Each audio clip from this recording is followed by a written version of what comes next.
தரிசனம் 19க்கான திவ்ய தேசம் திருவிடந்தை. இது 108 திவ்ய தேசங்கள்ல 62வது திவ்ய தேசம்.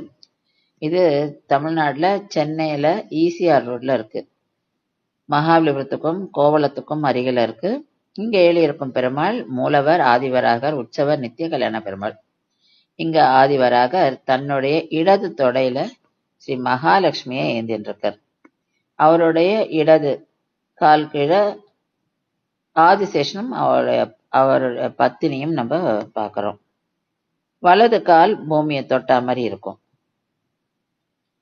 இது கல்யாணத்துக்காக பிரார்த்தனை பண்ற ஸ்தலம். இது முனி மகரிஷின்னு இருந்தார்.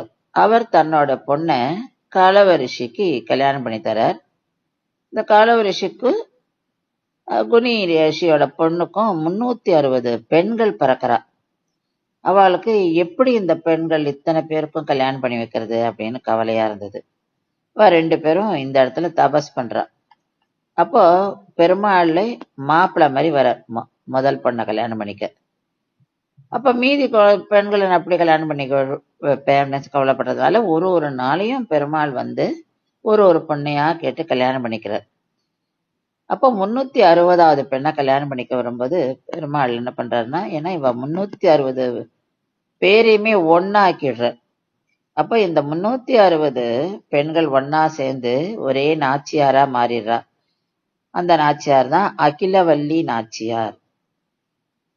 இவருக்கு தினம் கல்யாணம் ஆனதுனால நித்திய கல்யாண பெருமாள்ன்ற திருநாமம்.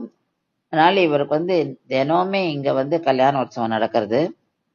இந்த 360 பெண்களும் ஜீவாத்மாக்களின் பிரதிநிதி. ஏன்னா பெருமாள் தான் புருஷோத்தமன். அந்த தத்துவம் தான் இங்க நம்ம பார்க்கிறோம்.